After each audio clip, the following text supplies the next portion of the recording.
I'm Dana, and clearly the new products that I bought for my hair aren't working for my hair, so just ignore that. But I thought today we'd delve back into one of my old journals. I've already done one of these videos that I'll link here-ish, hopefully.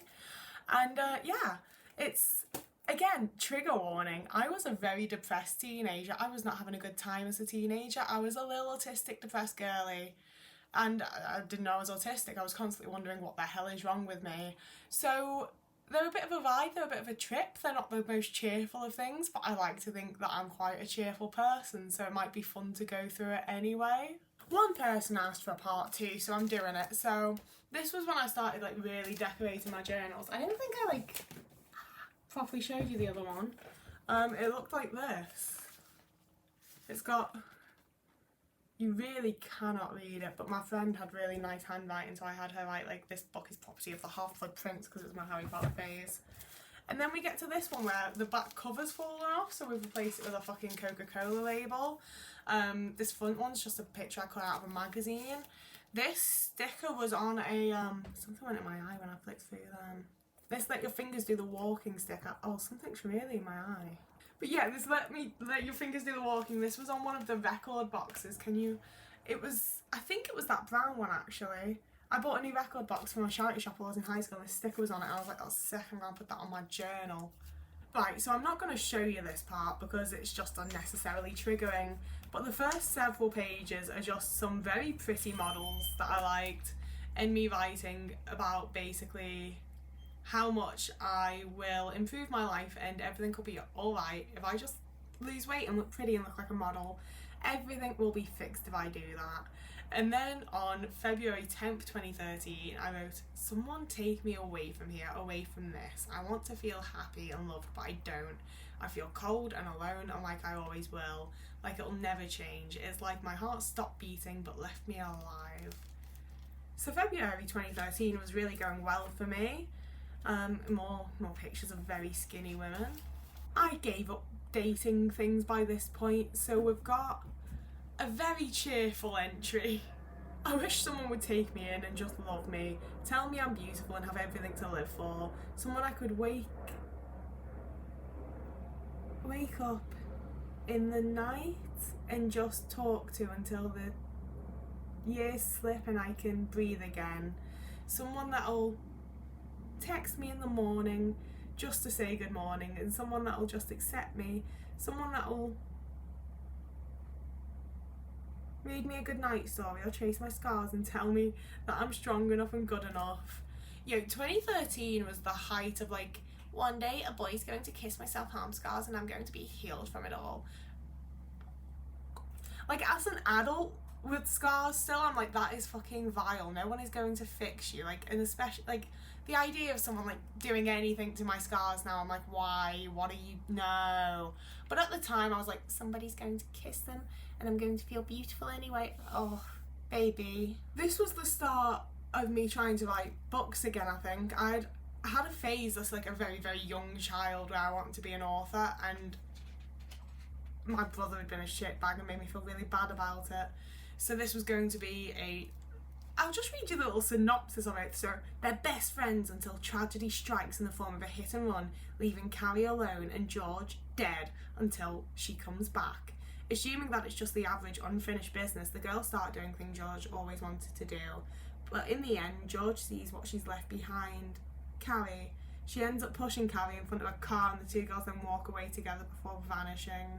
See, I've got other little notes like hoodie, look back, and then Titanic swim.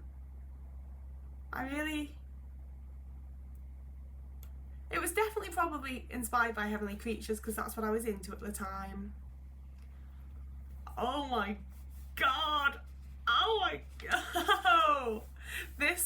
I'll cover my mother's signature. This was on a page from we got given a weekly planner in high school, and I tore out a page to stick in here with stuff that I'd written on. One's reluctant, doesn't want to be with her, dare to go into an abandoned asylum, sees nothing but hears things. One starts to act strangely, possessed, kills the others, disappears. Two ghosts were friends, happened trapped in different parts, as in life, trying to find each. I really don't know what the story was meant to be here, but in parentheses at the top is just killed one mother, heavenly creatures. And then down here there's I worship the power of these lovely two, with that adoring love known to so few. It is indeed a miracle one must feel that two such heavenly creatures are real, which was the Pauline Parker to Juliet Hume. And I had like an extreme obsession with that movie, it's kind of weird. And then I've written that again, but with Fourth World, because that's like where they are in the movie when they go into like the clay things. If you haven't seen Heavenly Creatures, it massively inspired a lot of things for me as a child and teenager. Don't know if I'd recommend it now, but it's a Peter Jackson film, so it can't be that bad. Oh, this one was kind of fun. I used to do a lot of like little mind maps and stuff to try and come up with ideas for things. And this was going to be a zombie best friend. You wake up to find her wanting your brains. She obviously can't go to school, so you drop her off the local cemetery and then get coffee after school, but she only wants brains. Try to take her shopping, but she wants to buy people instead of food for their brains. Wants to eat things that only look like brains for tea, things like scrambled eggs. Plays computer games at the end of the night though. Fear, like your imagination, has no limits. Between conception and the creation falls the shadow. And honey, you should see me in a crown. Still in that Sherlock phase. Grow up backwards, old equals young. The lovely bones, unfair death, femlock, sea devils, sea silurians. It's not easy being green, modern wicked, supernatural, the family business. It's just me trying to come up with ideas and really not. I think this is around the time that the rest of my stuff must have come over from Denmark, and I got like the few things from my childhood, because there's a ticket here and some like confetti from the party poppers that we used to use when I was a kid. But the tickets for Harry Potter in Stoke, which is where we lived like when I was a kid, and the tickets from the 26th of November 2005. Which Harry Potter movie even was that? Would that have been like Prisoner of Azkaban? Oh, I remember that this was something we had to do for drama. We had to come up with like a mind map of things that are scary. We don't need to go through my fucking drama homework from 10 years ago. So we've got another like little thought piece on Heavenly Creatures and a bit of David Bowie inspired art. As someone who's recently watched Twin Peaks and Yellow Jackets, I am like, my interests have not changed in like 10 years. Like, this is horrible. Like, I have very genuinely just stuck with the same actors and just watched whatever they do, like, since before this realistically, but you know, especially since this.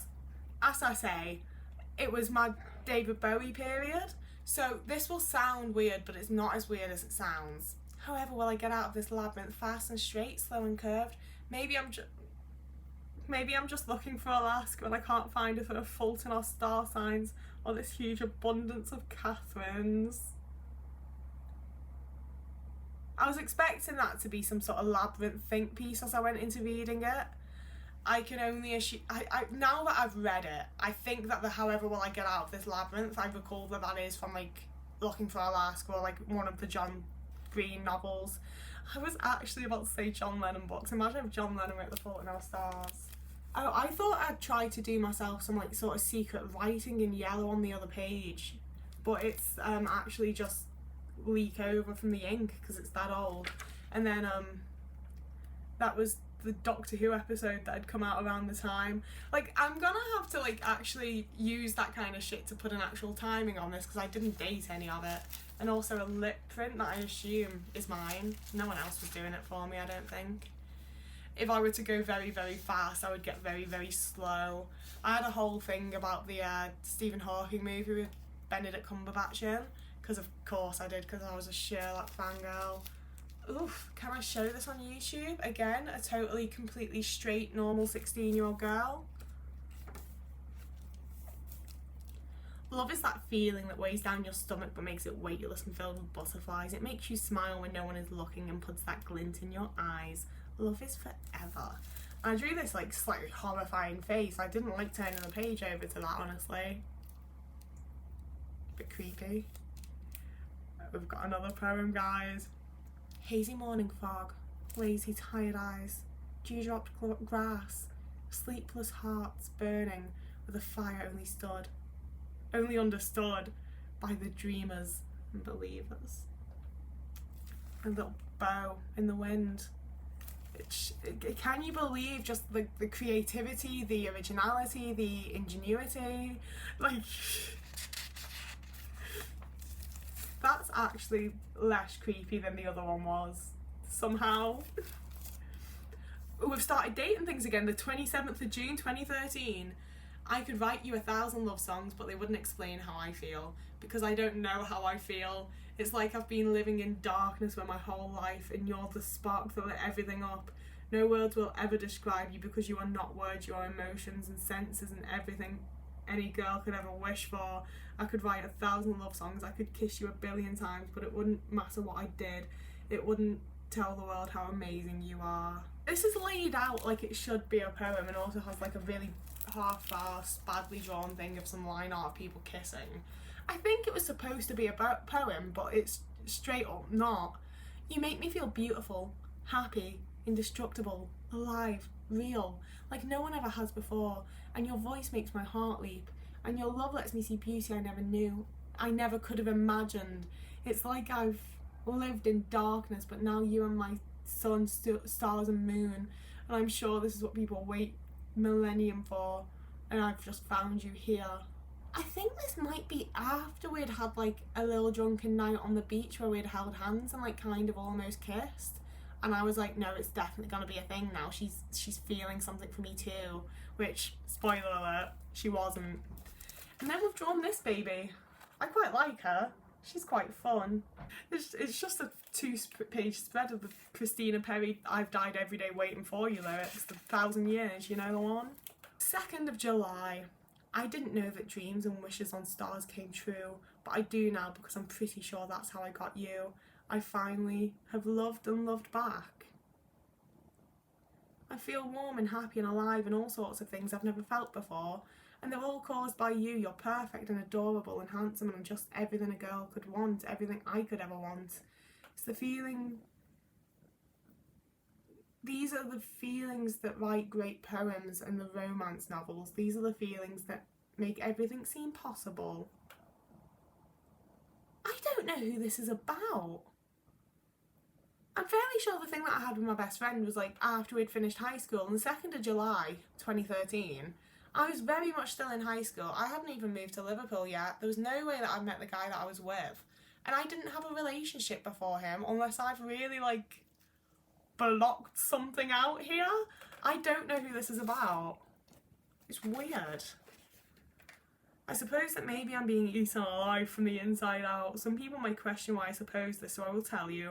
I suppose this because I can feel it gnawing my intestines and clawing my spleen. I suppose it will end with my heart for dessert. I suppose everything looks normal on the outside. I'm super depressing little drawing with that. Honestly, I tried to be kind to my younger self, but like she was a bit cringe. 7th of July. I'm terrified you're going to leave me. Everyone else has, even though they promised they wouldn't.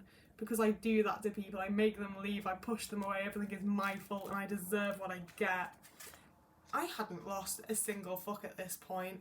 I'd made some friends that I'd fallen out with across the years and like moved away from some friends. I had not like lost anyone. And I don't know who this is talking about, and that's really odd to me. I don't know what to write anymore. All the inspiration has slipped away. You're never dead when you're still loved. 11th of July 2013. I dream of you and wonder if you dream of me. I think of you when I'm alone, and you make me smile when I'm sad. I'm in love with you, and in love with being in love with you. Who is this about? Who was I in love with? Who loved me? Like, literally, like, was I in psychosis or something? Like, I just want to be with you. I don't care how or why. I just need to be with you. Maybe you're just a dream, but if you are, I don't want to wake up. I wish I could write something beautiful for you, but I'm not working properly, and I've forgotten how to make words pretty. I can't write or read or draw. It's like I've broken down. I want to escape and go somewhere I've never been, where no one knows. What is this about? What was happening to me? What was she going through? Okay, so this is where I'd seen Ginger snaps and was like, so if you stay true, I'll be good for you. You know we could last forever because this is destiny. I think this is just a little notes page because I've got Ginger snaps written at the top and then that little poem that I've just read, and then an address in Bristol. And I have no idea why I would have an address in Bristol. I've never been to Bristol. Like, what is this? Who was this? I feel like I'm ruining you, messing you up, and you shouldn't love me. Run away with me. Double page spread. I thought my lighting was quite good on that. That's deep. That's... If anything in this is art, it might actually be that. I really should have taken something from this page, just like the general person that I am. But like, genuinely, who was I in love with? Who was in Bristol? Like, what the fuck? I will always love you. I will always stay with you. I'll always listen to you. I'll always appreciate your opinion. I will always tell you the truth. I will always try to make you happy. I will always do what's best for both of us. And I will always remember your birthday.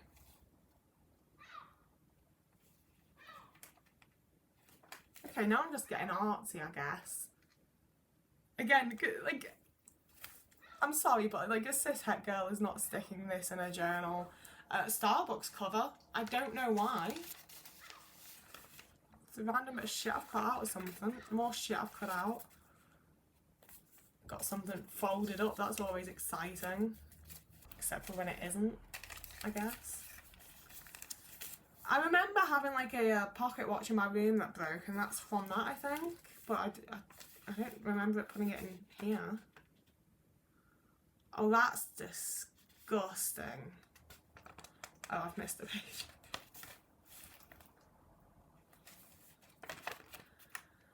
So clearly these drinking straws have been used, because there is definitely mould inside of them. It's grim. A gift from Wales, some rock and a Beatles tag. Don't you see how I look at you with love in my eyes and hope in my heart, because you're perfect in every way I can think of, but you don't know and you can't know. So I stop myself from saying I love you, from taking your hand off, from kissing you. Is it irony to break someone's heart because you're falling for someone else, someone you can't even have, who would never like you because they're ever so much better than you? See, I'm pretty sure like this is about like when I was like realising like, oh, I don't just like my best friend as a friend. But I don't know who the other person is. I don't remember that being a thing at all. And part of me's like, did I make that up? But like, I wasn't showing anyone this. I wouldn't have bothered with that. This was meant to be like my true insides on paper. You know, like I was really dedicated to that. So I don't know who it's about.